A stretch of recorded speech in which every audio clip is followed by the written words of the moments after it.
bukas, pwedeng sabihin nila, Oy Bernardo, ituro mo rin si Cayetano. All because of the flood control scam. Yun at natatakot silang bumalik na naman doon ang usapin. And all the others, including Cheese and Kanina na kinokondena nyo or dismayado po kayo doon sa nangyayari sa Senado. Pero sa tingin nyo po, dito sa timeline nung sinasabi nyo po kina-target umano yung majority, may kinalaman din po ba ito sa upcoming impeachment trial sa July 6? What's your comment on this one? I adopt the very astute observation of my good friend, my handsome friend, Mike Defensor. Kaya ko medyo ang kinakamahan ko kami sa mga kaso sa kanya. Kasi yung mga pretty boy na ganyan, delikado yun sa kulungan. Ang sabi,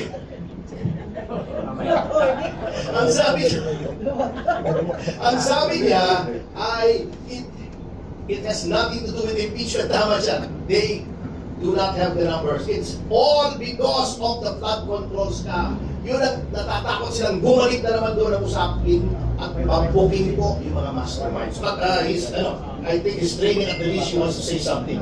Ay, di ba? Okay. I just want to, again, reaffirm yung sinabi ni Atty. Topacio. Kasi pagka naman nagkabaguhan sa Senate leadership, yung boto pa rin, they need 16 votes. Pagka nagkaroon ng impeachment. They will never reach 16 votes kahit na hindi nagkaroon ng pagbabago sa Senate leadership. Ang problema, pag nagbago sa Senate leadership, they can change the membership of the committees. Kaya yun ang delikado dahil pagka nagkabaguhan sa Blue Ribbon Committee, yan yung mag-iiba na naman ang direksyon. Kasi ang ating lang namang reservation with them is patawag nyo yung mga dapat ipatawag. Patawag nyo yung mga kailangang magsalita. Yung mga kailangang patawag natin para malaman natin yung katotohanan. And I've mentioned several names. Maraming mga hindi pinapatawag, maraming pinatago. Diba? And then, ngayon nga, si Speaker Martin Romualdez, through his lawyer, nagsalita na. I think alam niya to, na ipapatawag siya at kailangan niya magpaliwanag sa Blue Ribbon Committee. Yan po ang ating bantayan, tulungan ng majority, tulungan yung mga senador. I'm going back to, kanina may tanong about the cases. Alam niyo ho, yung cases nag-emanate kay Yusek Bernardo. Si Yusek Bernardo, biglang nag-decide ang DOJ na siya na ang magiging state witness. Paano kung siya ang isa sa mga pinaka-guilty? Isipin niyo kay Bong Revilla, di ba? 4 yung mga kinasuhan, 3 doon state witness na. Siya ang naiwang nakakulong. Kay Senator Jinggoy, ganon din naman ang kaso niya eh. So I'm not talking about is it wicked, pero simple. From one state witness, nagturo na lahat. So bukas, pwedeng sabihin nila, Oy Bernardo, ituro mo rin si Cayetano. Ituro mo rin si ganito. Yan po ang delikado dyan. At kailangan natin, of course, legal po yan, DOJ po yan.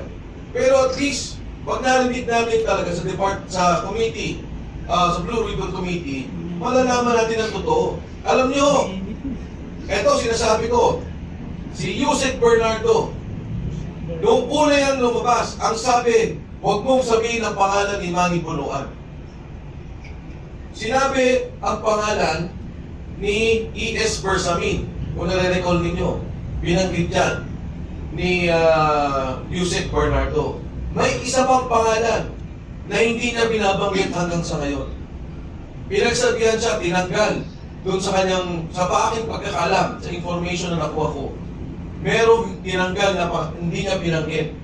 Pag yan umalap sa Blue Ribbon, talagang dapat natin malaman. Pangalawa, si Alcantara, ang sabi na 8% ang nakukuha niya sa lahat ng kontrata. Tama?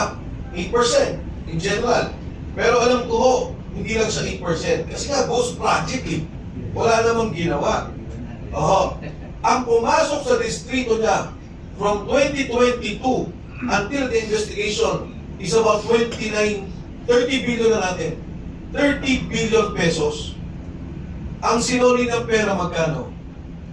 180 million pesos.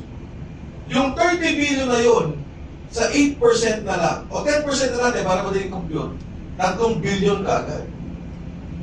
Yan kailangan malaman sa Blue Ribbon Committee hearing.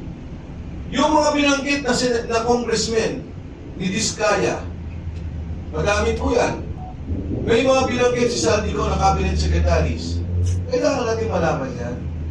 Again, wala akong sinasabi kung ano yung kaso kay Jimboy and all the others, including Cheese and Joel.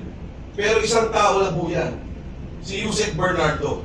Siya yung gumitna sa lahat ng yan. Kumbaga sa ano siya yung naging makabili. Eh kung kaya ni Yusek Bernardo na kumausap sa isang senador, kumausap sa mga cabinet secretaries like Manny Bonoan, ano ang role niya? Gaano siya kalaki? Ano ang mga kontratang pinapasok niya? Isipin nyo, Secretary Manny Bonoan, sinabi mo to, yung ni Senator Ping Lacson ng speech niya. Sabi niya, 80 billion pesos po yan. Si Manny Bonoan, 30 billion ang hinandel niya. Ang hinandel ni Yusek Bernardo was 50 billion. Nalirikaw nyo ha, mas malaki pa siya, mas boss pa siya. Yan ang katotohanan na dapat natin malaman. So in relation to what you said, I don't want to dwell into the legal, but the basis of their cases was only one person at the time controlled by the Department of Justice. May dadagdag lang ako ha, with your kind permission. Yung regarding sa sistema ngayon ng paggagawa ng state witness, kung natatandaan nyo, may inimpose na additional requirement ang DOJ that is very dangerous. Not to mention, not included doon sa Witness Protection Act yung restitution. Gina-justify nila yan. Dahil sabi nila, hindi pwede na ganun-ganun na lang. State witness ka, hindi mababalik. Where is the justice?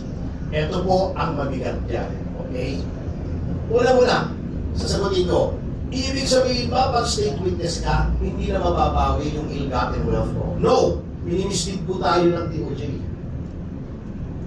There is such a thing as forfeiture proceedings na ang nag-i-initiate ay ang Office of the Solicitor General. At very expedient po ito. What do you mean expedient? Kasi nasa Anti-Graft and Corrupt Practices Act that all your assets, kung ito ay public official, that are grossly disproportionate or not justified by your legitimate income, immediately presumed ill-gotten. So the presumption now is in favor of the government. Okay, so kulang pa. Ito po si. Ngayon, anong procedure? The OSG will initiate forfeiture proceedings which is civil in nature before the courts. Sasabihin nila, ito ay ill-gotten, dapat kunin ng ating gobyerno. Bakit civil? And why is that advantageous to the government? Kapag civil, all you need is the preponderance of evidence. Hindi guilt beyond reasonable doubt.